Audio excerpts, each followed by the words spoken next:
예, 감사합니다. 매월 10월의 첫 번째 주일은 전 세계적으로 성찬주일로 지키는, 그래서 세계 성찬주일이라고 그렇게 이야기를 하게 됩니다.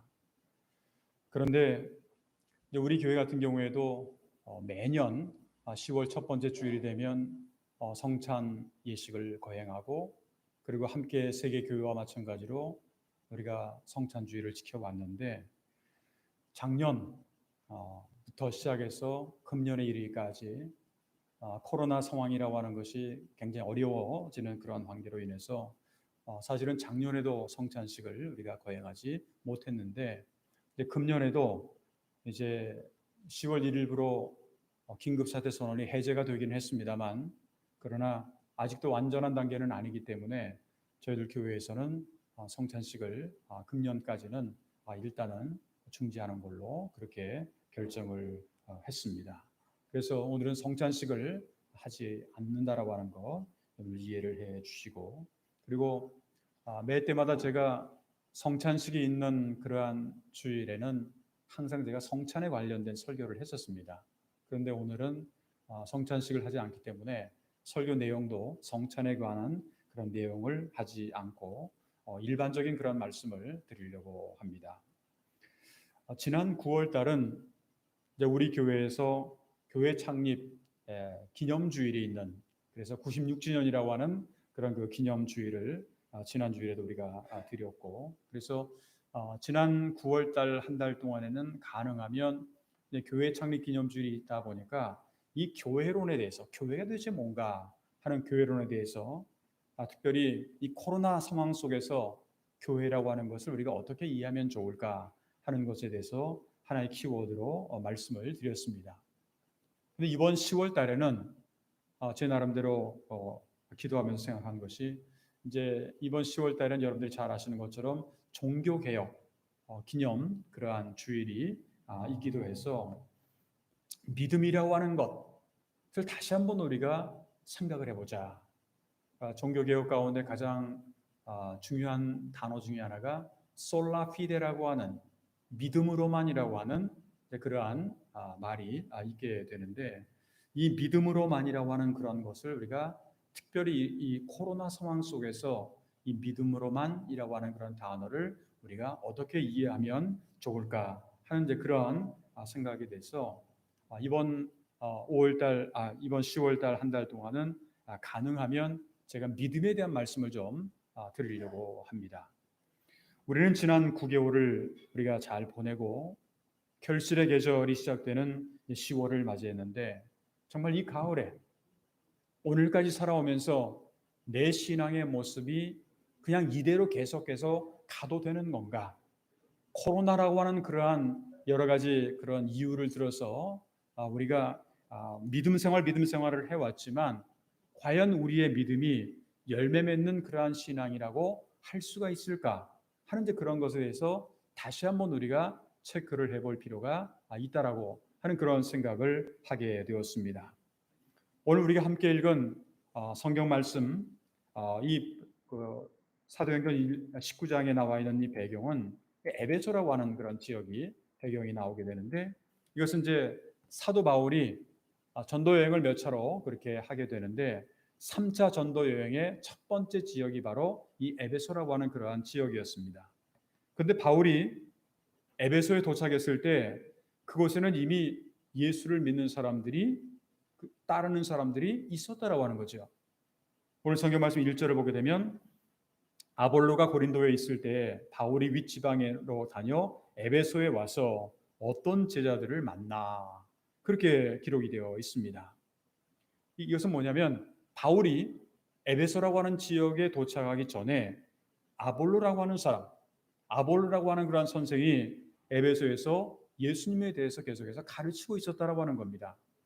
아볼로는 본래 알렉산드리아라고 하는 말은 무슨 말이냐면, 지금으로 말한다고 한다면 그 아프리카입니다. 아프리카의 북부 지역이라고 그렇게 볼 수가 있는데, 알렉산드리아 출신으로 인해서 성경에 아주 능통하고 그리고 언변이 아주 좋았던 그러한 사람이었습니다. 당시 알렉산드리아라고 하는 지역은 그 디아스포라라고 하면 그 많은 사람들이 이제 신앙의 자유를 구해서 여기저기 흩어져서 살아가는 그런 사람들을 갖다 우리가 보통 디아스포라라고 이야기를 하는데, 이 디아스포라 유대인들의 학문의 중심지로서, 여러분들 구약 성경은 본래 히브리어로 써 있죠. 근데 신약 성경은 본래 히브리어로 써 있지 않고 헬라어로 그렇게 써 있다 보니까 이거를 갖다가 이제 번역을 하지 않으면 안 되는 구약 성경을, 히브리어를 누구나 다 아는 게 아니기 때문에 이거를 이방 쪽으로 가게 되면 번역을 하지 않으면 안 되기 때문에 이 헬라어로 다시 신약 성경을, 구약 성경은 본래 히브리어로 되어 있으니까 상관이 없는데, 신약 성경을 어떻게 하면 이것을 헬라어로 이렇게 그 구약 성경을 번역을 할 수가 있을까 해가지고 만들어진 게 70인역이라고 하는 이제 그런 것이 있습니다. 이것이 바로 여기서 그 번역이 되었다라고 하는 겁니다. 근데 이곳에서 자라났던 아볼로라고 하는 사람은 성경과 학문에 대해서 많은 훈련을 받았습니다. 그런 예수님을 통해서, 성경을 통해서 예수님이 구원자라고 하는 것, 그리스도라고 하는 것을 알게 됐고 깨닫게 되고, 그리고 열심히 복음을 증거를 했습니다만 예수님이나 그 제자들을 만난 적이 없어요. 그러다 보니까 아직 성령이라고 하는 것에 대해서는 전혀 알지를 못하고 있었습니다. 그래서 이제 에베소의 그리스도인들은 이 아볼로에게서 요한의 세례는 배울 수가 있었죠. 요한의 세례는 배울 수가 있었어요. 그 이후에 아볼로는 당시에 바울의 제자였던 브리스길라하고 아굴라라고 하는 사람이 있습니다. 이 부부인데 이 두 부부를 만나서 복음의 핵심에 대해서 배울 수가 있게 됩니다. 사도행전 18장 26절을 보게 되면 그가 회당에서 담대히 말하기 시작하거늘 브리스길라와 아굴라가 듣고 데려다가 하나님의 도를 더 정확하게 풀어 이르더라. 담대히 전했지만 아직도 부족한 게 있는 거예요. 그러다 보니까 브리스길라하고 아길라가 그를 데리고 가지고 더 정확하게 풀어서 설명을 했다라고 하는 겁니다. 다시 말하면 아볼로는 에베소에서 자신의 뛰어난 학문과 언변으로 열심히 복음을 잘 전하긴 했습니다만 사실은 교회가 부흥을 하지 않았어요. 머리로 지식적으로는 잘 알고 있었는데 이 구체적으로 열매가 드러나지 않는 그러한 그 모습 가운데 있었다라고 하는 겁니다.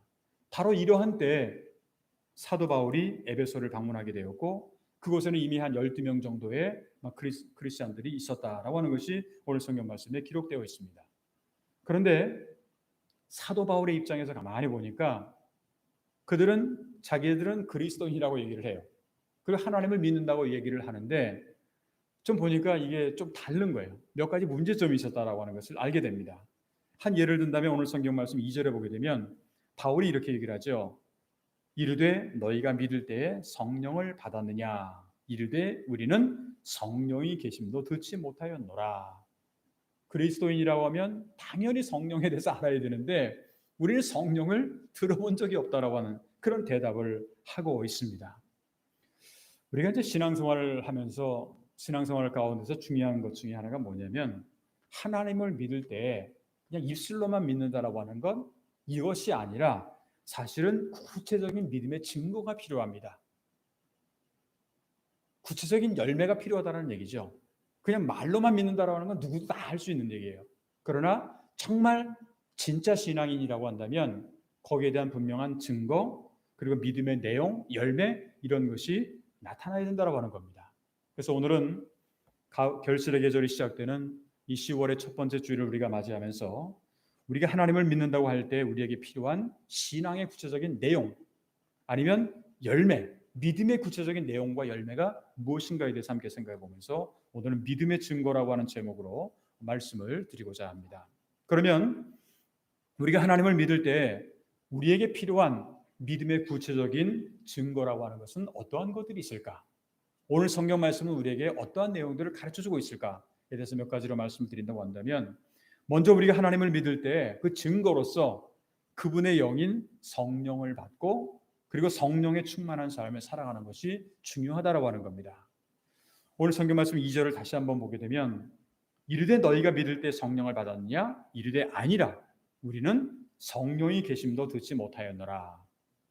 아볼로에게서 열심히 복음에 대한 얘기를 잘 들었던 에베소 교인들이었지만 바울이 그들에게 너희가 믿을 때 성령을 받았냐? 라고 하는 그런 질문에 대해서 그들은 우리는 성령이 계심도 듣지 못했다 하는 그런 대답을 했다라고 하는 겁니다.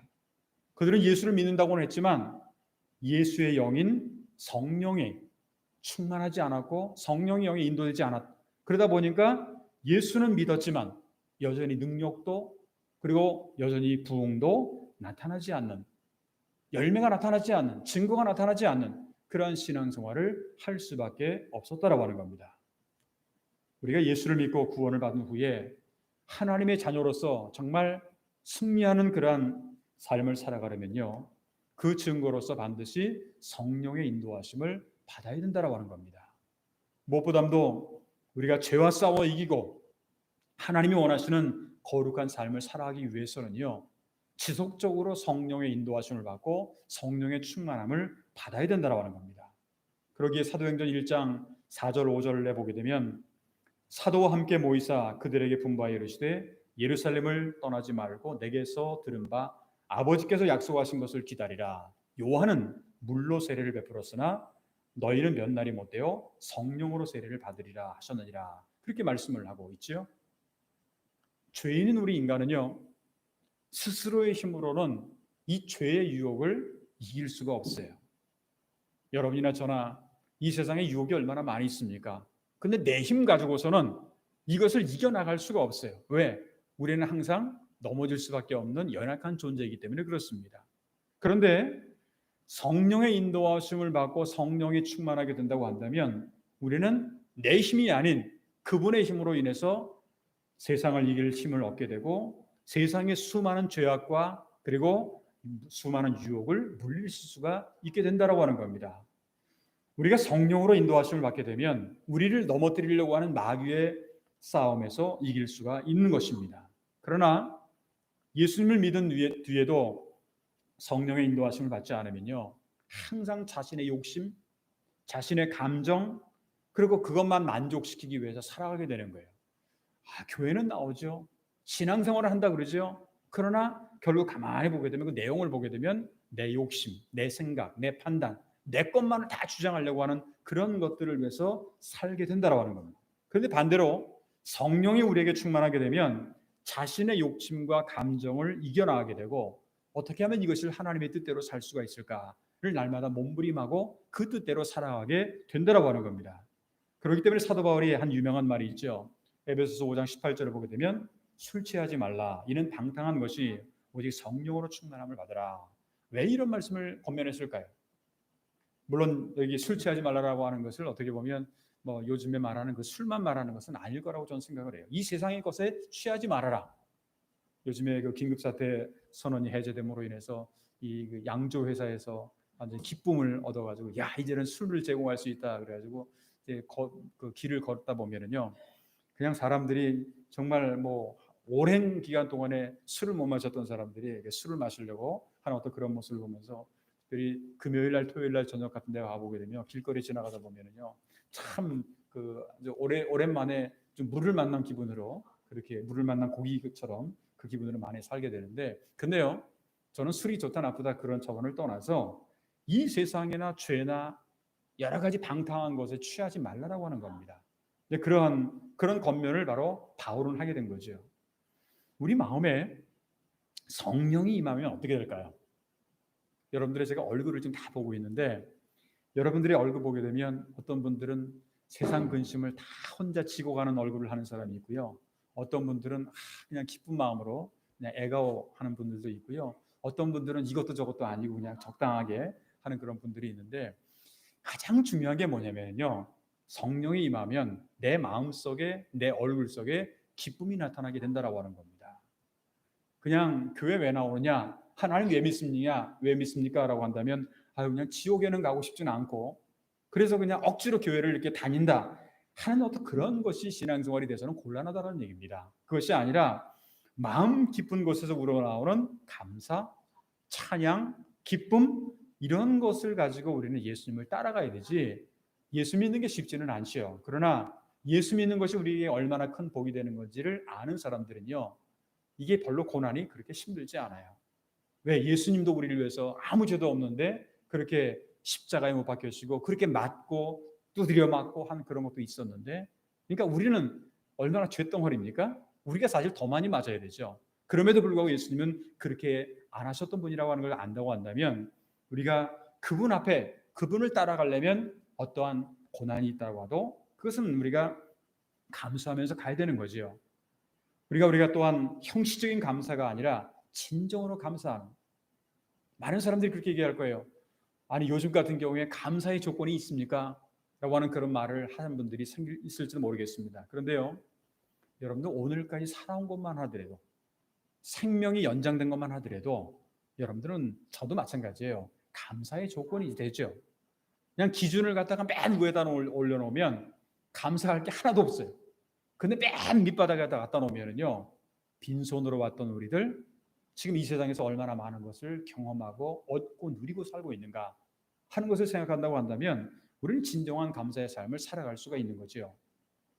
어떤 일을 만나도 정말 할렐루야 할 수 있고, 어떤 일을 만나도 아멘으로 할 수 있고, 어떤 일을 만나도 주님의 말씀에 순종할 수가 있다고 하는 겁니다.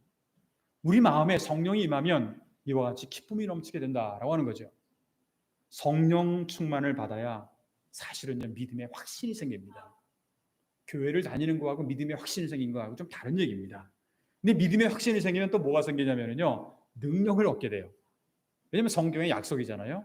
너희가 성령 임하면 너희에게 성령 임하면 너희가 능력을 받는다라고 하는 건, 그 능력을 받으면요, 나에게 주어진 사명을 감당할 수가 있어요.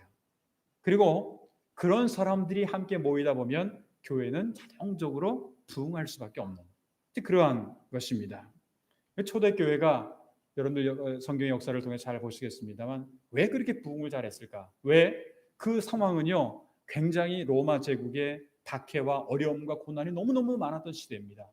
그럼에도 불구하고 뭐 예수를 믿는다라고 하는 거를 그냥 공공연하게 내건다고 한다면 다 잡혀다가 어떻게 보면 이 콜로세움이라고 하는 그런 원형 경기장에서 다 사자의 밥이 될 수밖에 없었던 그러한 엄청난 그런 환경의 상황이었습니다.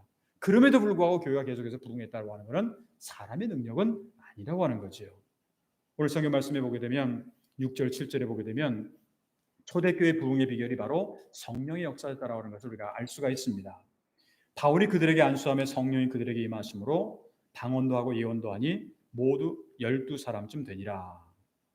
하나님의 일은요, 하나님께서 하시는 거예요. 교회의 일도 내가 하는 것처럼 생각할지 모르지만 하나님이 하시는 거예요. 우리는 다만 도구로서 사용될 뿐이지, 관리자로서 하나님께서 우리를 사용해 주시는 것뿐이지 내가 모든 것을 하는 것은 아니라고 하는 겁니다. 우리가 내 힘으로 억지로 뭔가를 이루려고 하게 될 때 거의 다 실패하고 맙니다. 특별히 하나님의 일은 더더욱 그렇습니다. 우리가 온전한 도구가 되고 성령님께서 일하실 때 성령의 도구로 사용되는 사람들, 그런 사람들이 있다 보게 되면 교회는 반드시 성장하고 부흥하게 된다고 하는 것, 이게 바로 초대교회의 모습이었다는 겁니다. 사도행전 1장 8절을 보면 제가 자주 인용하는 말씀입니다만, 오직 성령이 너에게 임하시면 너희가 권능을 받고 예루살렘과 온 유대와 사마리아 땅끝까지로 내 증인이 되리라 하시니라. 그런 말씀이 기록되어 있습니다.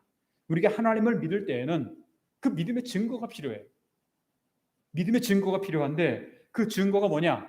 우리는 성령을 받고 성령의 인도하심을 받고 성령의 충만한 생활을 통해서 하나님의 능력을 받아야 됩니다. 내 능력 가지고는 이게 힘들어요. 그러니까 하나님의 능력을 받아서 우리는 참된 복음의 증인의 역할을 감당할 수가 있다라고 하는 것이 오늘 우리에게 주시는 첫 번째 말씀입니다. 두 번째로 우리가 하나님을 믿는다라고 하는 증거는요, 하나님이 보내주신 독생자가 있어요. 그분이 바로 예수 그리스도인데, 예수 그리스도 중심으로 살아가고 있느냐 없느냐에 따라서 우리는 그 증거를 판단할 수가 있다라고 하는 겁니다. 오늘 성경 말씀 4절 5절을 보게 되면 바울이 이르되 요한이 회개의 세례를 베풀며 백성에게 말하되 내 뒤에 오시는 이를 믿으라 하였으니 이는 곧 예수라 하거늘 그들이 듣고 주 예수의 이름으로 세례를 받으니, 그렇게 말씀이 기록이 되어 있습니다. 바울이 요한이 세례를 베풀며 믿도록 증거한 그 그리스도가 바로 예수님이라고 하는 그런 설명을 사람들에게 했어요. 그러자 그들은 주 예수님의 이름으로 세례를 받았다라고 하는 겁니다. 여러분, 세례 요한 그렇게 말을 많이 하지 않습니까? 세례 요한하고 또 예수님의 이름으로 세례를 받는 거하고 뭐가 틀릴까 하는 생각을 하게 되는데, 세례 요한이라고 하는 거는요, 어떻게 보면 예수님과의 연합이 빠져 있는 단순한 그냥 죄가 사함을 받게 되는 그런 하나의 정결 의식으로서의 세례가 어떻게 보면 세례 요한의 세례였다고 그렇게 본다고 한다면, 에베소의 제자들은 예수님과의 연합을 갈망을 했어요. 예수님과 연합을 갈망하는 마음으로 예수의 이름으로 세례를 받게 되었다라고 하는 겁니다. 사도 바울이 예수의 이름으로 세례를 베풀고 그들에게 안수하자 성령의 임함으로 방언도 하고 예언도 했다라고 하는, 이는 성령의 은사가 나타났다라고 하는 거죠. 성령의 구체적인 은사가 나타나게 됐다라고 하는 겁니다. 예수님을 구주로 영접한 뒤에 우리는 누구나 다 물로 세례를 받게 됩니다.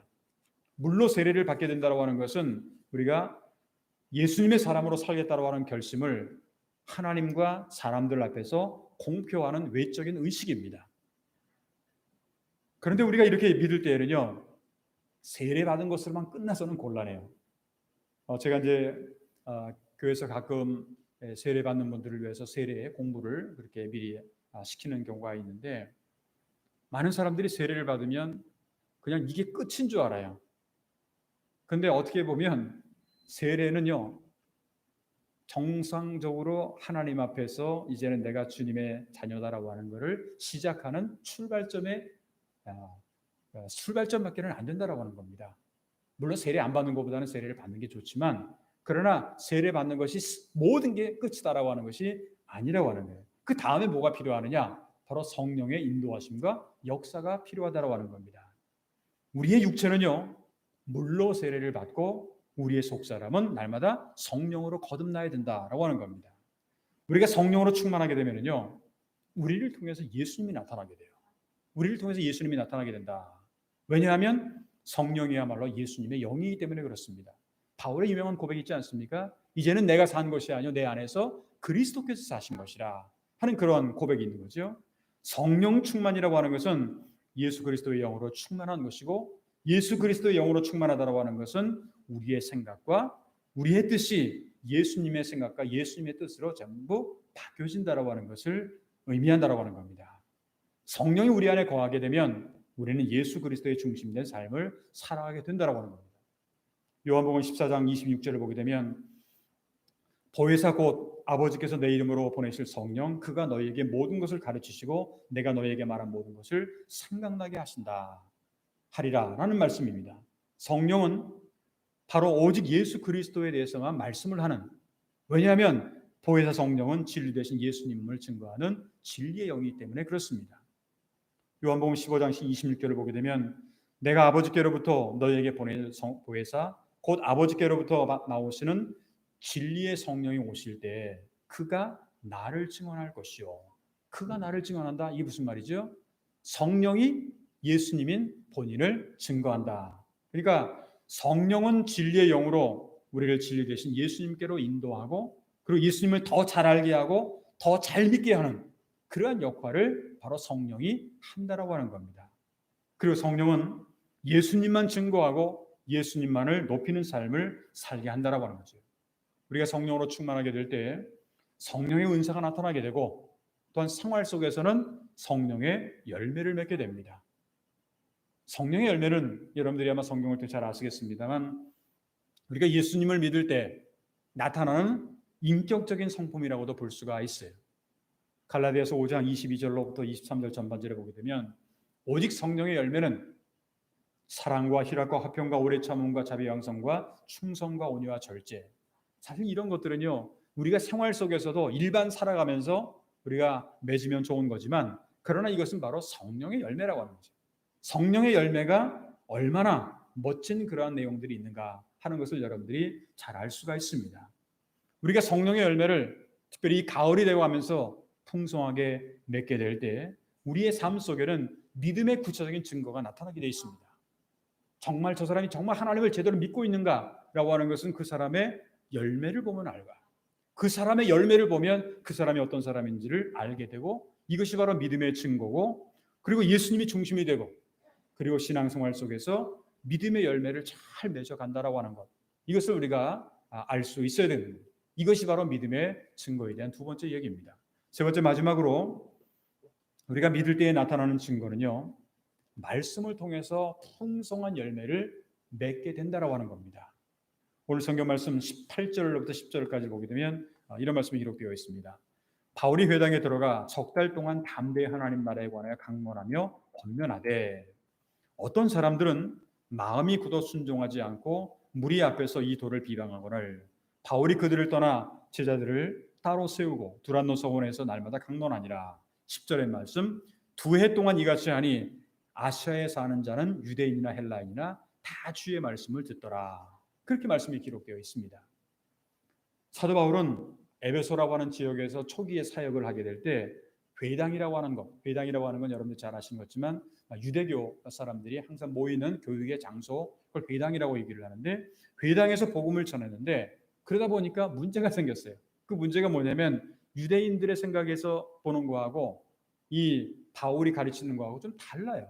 그 내용이 좀 다른 거예요. 그러다 보니까 유대인들이 반발을 그렇게 하게 됐습니다. 그런데 오늘 여기 성경 말씀에 의하면 바울은 낙심하지 않았어요. 낙심하지 않고 두란노 성원이라고 하는 곳에 장소를 옮겨서 2년 동안 열심히 복음을 전했다고 성경은 기록을 하고 있습니다. 그러자 에베소를 중심으로, 이 에베소라고 하는 지역이 이제 오늘날에 말하면 터키라고 하는 지역입니다. 소아시아라고 하는 이제 그런 지역인데, 복음이 확산되는 부흥의 운동이 계속해서 일어나게 됐습니다. 바로 이 시기에 바울의 사역을 통해서 요한계시록에 기록된 7개의 교회, 여러분들이 잘 아시는 것처럼 요한계시록에 기록된 7개의 교회가 바로 이때 탄생을 하게 되고, 골로새 그리고 라오디게아 등의 그리스도의 공동체, 크리스찬 공동체가 생겨나게 되었다라고 하는 겁니다. 근데 이러한 교회들은요, 초대교회 기독교 부흥과 발전에 아주 핵심적인 역할을 합니다. 우리가 보통 이제 동양인들을 얘기를 하게 될 때, 저는 이제 남미에서 한 7년 동안 살아봐서 잘 아는데, 중국 사람이나 일본 사람이나 한국 사람이나 별 차이가 없어요. 근데 제가 이제 남미에 살면서도 많이 느낀 건데, 한국 사람들이 가는 곳에는 어디를 가든 뭐가 있냐면 교회가 있어요. 아주 작은 마을에 가도, 아르헨티나의 아주 그냥 작은 마을에 가도 교회가 있어요. 중국 사람들이 가는 곳에는 아주 작은 마을에도 뭐가 있을까요? 중국집이 있어요. 레스토랑이죠. 음식점. 일본 사람들이 가는 곳에는 뭐가 있을까요?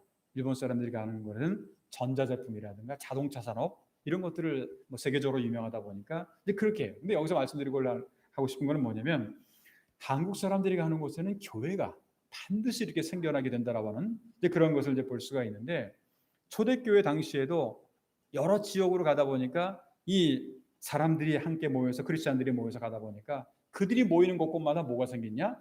교회가 생기게 되었다라고 하는. 근데 그러한 건데, 이 교회로 말미암아서 바로 초대교회 부흥, 이것이 핵심적인 그런 역할을 감당하게 된다라고 하는 겁니다. 성령의 능력으로 전파되는 복음의 역사를 사람은 막을 수가 없습니다. 얼마나 어려운, 얼마나 로마 제국의 박해 시대였습니까? 그럼에도 불구하고 성령의 인도하심에 따라서 복음이 전파되다 보니까 그 어떤 것도 막을 수 없는, 세상의 권력도 세상의 힘도 막을 수가 없었던 그런 겁니다. 바울이 두란노 서원에서 2년 동안에 날마다 복음을 전하게 될 때 놀라운 기적이 일어나게 되고, 그리고 복음의 능력이 증명되었다라고 하는 것, 이것은 우리가 성경의 역사를 통해서 우리가 알 수 있고, 그리고 사도행전을 우리가 쭉 읽다 보게 되면 그 내용들을 얼마든지 우리가 알 수가 있습니다. 사도행전 1장부터 28장까지 모든 내용들을 가만히 보게 되면 결국은요, 교회가 말씀을 통해서 이제 풍성한 열매를 맺어 나가는 그러한 그 내용들이 기록되어 있는 것을 우리가 알 수가 있습니다. 믿음의 구체적인 증거인 동시에 열매가 맺어져 갔다라고 하는 그런 얘기죠. 사랑하는 성도 여러분, 우리가 하나님을 믿고 신앙생활을 하는 가운데 우리의 믿음대로 증거와 열매가 나타나고 하나님의 능력을 우리가 체험할 수 있어야만 합니다. 그냥 교회만 나오고 왔다 갔다 하고 이것이 아니라 믿음의 증거가 나타나고 열매가 나타나고 하나님의 능력을 체험할 수 있어야 된다고 하는 겁니다. 우리가 주일날 이렇게 예배를 드릴 때에도 정말 여러분들이 듣는 이 말씀을 그냥 어떻게 조 목사의 어떤 한 그냥 해석해가지고 하는 설교다 하는 것으로 끝나버리는 것이 아니라 정말 이 말씀을 하나님의 말씀을 우리가 받아들이고 모두 믿는다고 한다면 이제는 우리에게 중요한 것이 뭐냐면 그것이 열매로 행동으로 그렇게 나타나야 된다라고 하는 거예요. 그래야만이 이것이 생명의 말씀이 되는 거고 그래야만이 능력의 말씀이 된다라고 하는 겁니다. 하나님의 말씀은 살았고 능력이 있다라고 하는데 정말 능력이 여러분들 가운데 있습니까? 이건 우리 스스로에게 다시 한번 심각하게 질문해 봐야 될 그러한 내용이라고 하는 겁니다. 믿음은 반드시 증거가 나타나게 되어 있다라고 하는 그러한 것입니다. 간절히 바라기는 결실의 계절이 시작되는 10월의 첫 번째 주일을 맞이하면서 우리가 믿을 때 입술로만 주여 주여 하는 것이 아니라 그 구체적인 증거로서 그리스도의 영인 성령이 충만하고 그리스도를 중심으로 살아감으로 우리의 삶 전체에 성령과 믿음의 풍성한 열매를 매 순간순간마다 맺어 나갈 수 있는 저와 여러분들의 앞으로의 신앙생활이 되시기를 주님의 이름으로 축원합니다. 기도하겠습니다. 은혜로우신 하나님 아버지 감사합니다. 하나님의 은혜 가운데 여러 가지 우여곡절도 많았던 그러한 이 세상의 삶이었지만 9개월 동안을 하나님의 은혜 가운데 무사히 보내게 하시고 오늘 10월의 첫 번째 주일 함께 맞이하면서 교회에서 또한 각 가정에서 하나님 앞에 제단을 쌓으며 예배를 드릴 수 있도록 인도하심을 진심으로 감사를 드립니다. 특별히 결실의 계절이 시작된다라고 하는 10월을 저희들이 맞이했습니다.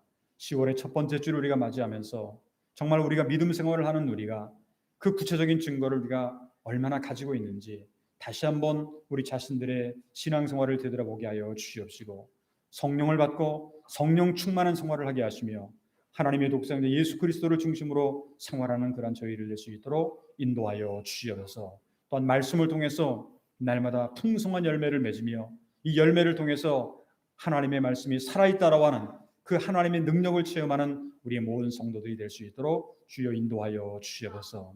이제 10월 달이 되어서 일본 전국의 긴급사태 선언은 해제되었지만 그러나 아직까지도 불안한 가운데 살아가고 있는 분들이 많이 있습니다. 또한 앞으로 11월, 12월이 돼서 겨울이 되면 또 다시 이제 긴급사태 선언이 혹시라도 발령이 되는 것이 아닌가 하는 그런 염려도 불안도 우리 가운데는 있습니다. 그러나 하나님 이 세계 우주 만물을 창조하시고 지배하신 하나님께서 하루빨리 우리가 정말 이 바이러스에서 참된 해방과 하나님의 구원의 역사를 늘 체험하는 저희를 될 수 있도록 도와주시옵시고 자유롭게 하나님 앞에 나와서 예배드릴 수 있는 날이 하루빨리 올 수 있도록 주님께서 인도하여 주시옵고 그리고 성도들 가운데는 영육간의 질고로